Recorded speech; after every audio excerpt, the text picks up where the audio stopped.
We're back with Joe Kennedy III, and my question to you is, I'm projecting a little bit into the future here.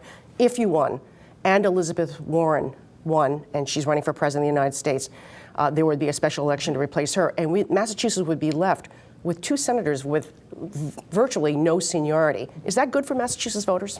I think it's great for Massachusetts voters to be able to have choices that end up reflecting their desires. And so if I'm fortunate enough to win this race, I think, yes, it's a good thing that the choice that occupies the United States Senate seat is the choice that the voters actually want. Janet, I struggle to understand the criticism that for a political process that allows for anybody, supposedly anybody, to be able to launch a campaign who believes that they have something to offer, that all of a sudden we think that that is a bad thing. That is literally the basic premise of a democracy. And so if I'm fortunate to win it, I look forward to being able to come to that seat with all of the passion and with the ideas that I have, and to fight like hell for every person across this state. But you know what politics is like, and you know that seniority brings leverage, leverage brings results. Mm-hmm. And if Massachusetts is left with 2 senators that have virtually little to no leverage because of their seniority, how do you get things done for Massachusetts? I think Senator Warren showed that you could get things done and be a pretty strong voice for the people of Massachusetts without having a whole lot of seniority. She's just finished her first term. She's in a second term. She's been there for 6+ years. We came into office together. Seniority is important in these institutions, without question. Seniority isn't everything. And the credibility and clout comes with your ability to harness the energy, the resources, the energy of a state, of the people that you represent, bring them to the table and make sure that people, your colleagues, know that you're fighting with them in mind, and that you're bringing those dreams and aspirations to the table. And when you do that, you get respect. And that's what this whole process is about. I want to talk about impeachment. And actually, I want to talk on 2 fronts. One, Justice Kavanaugh, should he be impeached? I think the impeachment inquiry absolutely needs to begin. I support Ayanna Pressley's resolution. This was a flawed process from the beginning. The fact that the FBI did not investigate this, the fact that we were not told about it, is abhorrent, and this needs to go. We need to start that right away. I assume the second question. The second one is the president, and maybe even under the umbrella of there's a presidential election a year from November. Is it worth the time and to do it? Look, I've been calling for the impeachment of the president now for months. I've read every page of that Mueller report. I believe that if you understand what that report actually says, it is quite clear that Mr. Mueller indicates the president obstructed justice on multiple occasions, and I think if you have a president that has obstructed justice, then he needs to be held accountable. So I think, unfortunately, Ed, or perhaps it adds an additional challenge where you have to deal with the political ramifications of it. But if you have a president that has repeatedly broken the law, and not just broken the law, but obstructed inquiries into whether his campaign engaged in nefarious activity, then he needs to be held to account, and that's bigger than any one person or any one election. Is the Senate moving too slow? If you were in the Senate, would you be pushing to more aggressively to move the process up? Absolutely.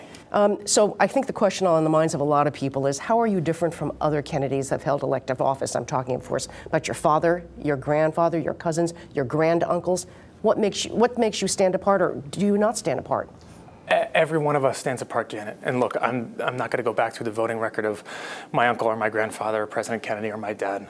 What I have at the moment is an opportunity to prove who I am to the people across Massachusetts. And I look forward to having that opportunity and making that case. So, this isn't about, my dad's not on the ballot. My grandfather's not on the ballot. His brothers aren't on the ballot. His sisters, who should have been on the ballot probably in a number of occasions, they're not on the ballot. This is me.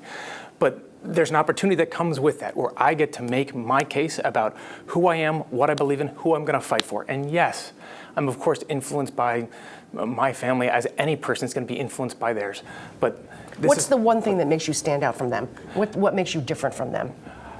Janet, I am who I am, and I'm not going to say, I think there's an awful lot of similarities between all of us. I've got my own way, my own style. I think when it comes down to it, the values that link every single member of my family is trying to fight for a system that is more equal, that is more fair, and recognizes that every single person in this country counts, and you should have a government that celebrates that and cherishes that and supports it. Yeah, but you know that it's the name Joe Kennedy that you have. If you had Joe Smith, I'm not sure that it would create the splash that it creates. You know what I'm saying? So yeah. You have what you have. It's your family. I mean, Yeah. I understand all that. Yeah. All that is part of it. And so I'll leave it to others to decide who if I'm going to get into the punditry as to whether you're more like your dad or your grandfather, your uncle, or your cousin, that's endless. I'm not interested in getting into that debate. I'll leave it to other folks to make that case. You mentioned your dad.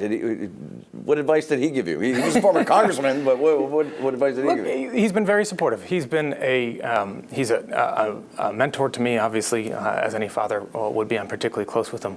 He does understand the challenges, I think, that come with this life and come with a spirited campaign. And he was very careful to make sure that I didn't underestimate those. He did in that first race when I first ran, to make sure that you had an idea of what you were getting into, and that this was something coming from me and my desire to try to make this case to the Commonwealth of Massachusetts. And once he was convinced of that, he's been very supportive. Now, he still has $3 million in his campaign account. Do you think that money will end up helping you in some way? I have no idea. You've never had that conversation with him? I have no idea. Because you've got $4 million in the bank. Senator Mark's got $4 million in the bank, but he's got almost $3 million. Your father has almost $3 million on the side that could end up helping you in this campaign. That is way beyond my control. I can't get into any of that. That's not something that I have anything to do with. Congressman, thank you so much for your time. And do you realize in 60 years, not much has changed in life? There's a Kennedy running for Senate, and there's a Yastrzemski playing left field in Fenway How Park. about that? Thank you. Only Ed could come up with something that would connect sports and politics, which are It's linked. just amazing.